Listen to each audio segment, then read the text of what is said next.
Selena Gomez is a great example of it. 422 followers on Instagram, 422 million followers on Instagram. And first of all, she's the one who starred in that Emilia Perez, which is up for 13 Academy Awards, who's pushing the trans nonsense on Americans and American youth. I mean, I wonder if she's got a thought for what happens to American youth who gets pushed into this when really all they had was some family dysfunction and absolutely no gender confusion, but they get caught in this cult that has taken over, especially with young girls. Where's her empathy for them? It's not present. She just wants to be part of the people who push it. But whatever. So she decides to go on Instagram and cry tears about, oh my God, all the illegal children, I guess, who might be subject to deportation. Here it is. I just wanted to say that I'm so sorry. All my people are getting attacked. The children. They don't understand. I'm so sorry. I wish I could do something, but I can't.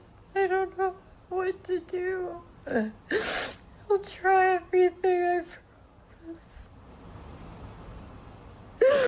All right, folks, get ready because we are diving deep into Selena Gomez's shocking meltdown over deportation and MEGYNKELLY and Batya Ungar Sargon's reactions.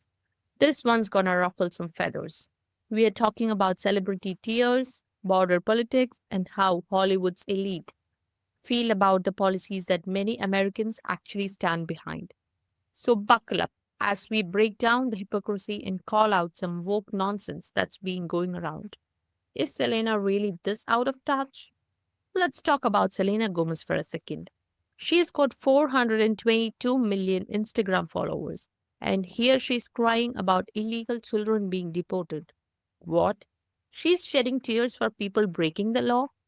While there's plenty of real victims she could care about, these are the same people who praise her for starring in an Academy Award-nominated movie, yet they ignore the real-world consequences of the radical ideas she pushes on her platform.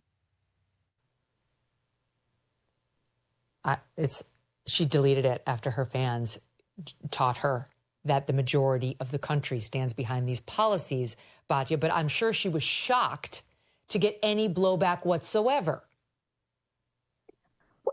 Who is she weeping for? The rapists and murderers who are being deported? Because that's all they've come for so far. Let's just be clear. They have started with murderers and rapists. Those are my people. Why are her people not the victims of the murderers and the rapists, be they migrant victims of murderers and rapists or American victims of murderers and rapists? What is wrong with this person that she can look at the scum of the earth that Donald Trump is getting out of this country and repatriating where they came from and say, everything is going poorly for my people? That is woke mindset. You look at the color of the skin rather than the actions, rather than, is this person good or evil? They are evil, and she is weeping for them. It's so sad, Megyn. This woman is the victim of, on the one hand, mass misinformation. By the way, the only people left watching the mainstream media, reading the New York Times and watching MSNBC and CNN are rich people like her who are totally out of touch and don't have a single working class person to tell them, actually, no, those are not our people, but okay. It's the mass information and then a mental health crisis that is like really, really, really deeply, deeply embedded. I saw a tweet the other day about some guy who's tweeting, if my MAGA family comes to me for help, if they're starving in the street, I won't help them. That's the combination of mass psychosis from misinformation from the mainstream liberal media and a mental health crisis where people are so embedded in these narratives that they cannot tell right from wrong. They have lost their humanity. I mean, to weep over murderers and rapists, it really, my heart goes out to her because this person is so lost. She's unwell. Obviously, this is an unwell person. There's been, some stories about that kind of thing. And by the way, anybody who takes their phone, works up the tears, and posts a video of themselves crying into their phone is sick. That's a sick person. Tears happen. They tend to happen privately. If they happen publicly, I think you should quickly move on and recover. But I don't understand the person who works it and tries to squeeze out more tears to make themselves look extra sad. I'm really sad. I know I have hundreds of millions, but I hate this country. Batya Ungar Sargon hits the nail on the head when she calls out the hypocrisy. Selena Gomez is crying over criminals. Yes, criminals, murderers, rapists being sent back to their country. But who is the real victim here? It's not the criminals, it's the American citizens who have to deal with the consequences of these people staying. It's actually absurd to act like deportation is some kind of humanitarian crisis when it's clearly a matter of keeping criminals out of our communities. You mentioned the crazy liberal media, and J.D. Vance sat down with Margaret Brennan at CBS News. Among other many failed avenues of attack that led to I don't care, Margaret, the now famous line by J.D. Vance. They had this attack on why we haven't solved all the economic problems of the country in Trump's first 5 days. She's very confused. Watch. You campaigned on lowering prices for consumers. We've seen all of these executive orders. Which one lowers prices? We have done a lot, and there have been a number of executive orders that have caused already jobs to start coming back into our country, which is a core part of lowering prices. More capital investment, more job creation in our economy is one of the things that's going to drive down prices for all consumers, but also raise wages so that people can afford to buy the things that they need. If you look at our slate of executive orders, no, Margaret, prices are going to come down, but it's going to take a little bit of time, right? The president has been president for all of 5 days. I think that in those 5 days, he's accomplished more than Joe Biden did in 4 years. I have to be honest, I'm shocked at the level of stupidity that is masquerading as some tough anchor on these network Sunday shows. This is what a pathetic attempted takedown. So prices aren't going to come down. Where's the executive order that's going to kill Joe Biden's inflation? Aha, got you there. I'm embarrassed for her.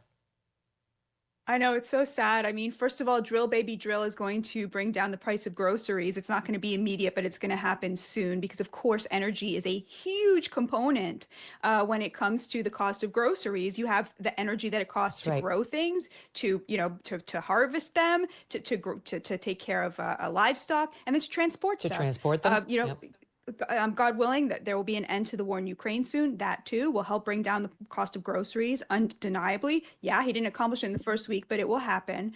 The thing that J.D. Vance said that was the most important thing is about wages. Inflation is terrible, but it is absolutely crushing the working class most of all because their wages have not kept up with inflation, which means that their money that they work so hard for is not equal to the task of feeding their families anymore. Every single one of Donald Trump's economic executive orders was targeted specifically at raising the wages of working class people, which will put more money in their pockets to buy those groceries. Now, to rich people in the mainstream liberal media, this is invisible to them because they don't know working class people, and they themselves make so much money that they don't understand what it would mean for your wages to not keep up with inflation. They don't understand how tariffs are the most beautiful word in the English language, not just to Donald Trump, but to working class people who know that what a tariff does is it makes their labor more competitive to an employer because we're not in a race to the bottom against Chinese slaves. They know that controlling the border and the face of Tom Homan means that there's going to be less competition for their job in the marketplace, which is immediately going to give them more power to ask for higher wages from their employer. This is all stuff that is invisible to rich people and is unbelievably important to working class people. And it is literally the only thing Donald Trump cares about is he wants a strong economy which will make working class people have access once again to the American dream. And it is so clear how everything from the tariffs to the trade to the immigration to the giving, telling any company, you bring your company back here to America, you're going to get 15% corporate tax rate, the lowest in the world. This is all designed to raise the wages of working class people, people who work with their hands for a living, people who work in agriculture, people who work in the service industry. He's going to get rid of the foreign competition from illegal migrants. He's going to get rid of the foreign competition from China and its slave labor. And this is going to make them have more power in the marketplace. This is how you restore the American dream. And to the leftist elites, it's utterly invisible, and they do not matter, Megyn, because the people who matter are the American people. This was the mandate they gave Trump, and in 1 week, he has made good on it. Oh, that's so well said. It's so true. When we went back at one point and pulled the home that Martha Raddatz lives in, and it is this palatial estate right outside of Washington, D.C. It's spectacular. I guarantee Margaret Brennan, same. They make millions of dollars and apparently have no relatives who are working class or connected with the working class, because they seem to have lost all connection to regular people who don't live like that and who actually do live paycheck to paycheck, as the vast majority of Americans do. Let's wrap this up with the hard truth. Selena's out here posting sob stories while people like J.D. Vance and Donald Trump are actually working to fix the economy and protect American jobs. They are working to raise wages, protect workers, and keep out the competition from illegal immigrants. Why is no one talking about how these policies directly benefit the working class? So there it is. Selena Gomez's Meltdown is yet another example of Hollywood's disconnect from the reality of most Americans. While they cry for criminals and push their woke agendas, people like Batya Ungar Sargon and MEGYNKELLY are calling out the hypocrisy and shedding light on the real issues, like protecting Americans from crime and ensuring that policies actually benefit the working class. It's time we start putting the focus back on what matters and stop listening to the out-of-touch elites who don't know what it's like to live in the real world. So that's it with our video. Hey everyone, if you're captivated by the drama surrounding Selena Gomez's emotional meltdown and the intense reactions from MEGYNKELLY and Batya Ungar Sargon, smash that like button right now. It seriously helps this video get in front of more people. If you're into trending news, celebrity controversies, and no holds barred reactions, subscribe to the channel and turn on your notifications. Don't miss a single update, and hey, share this video with your friends who would love to weigh in on this heated topic. Finally, drop your thoughts in the comments. Do you agree with Selena's stance, or do you think the reactions went too far? Let's get the debate going. Thanks for watching, guys, and let's dive back in. Thank you.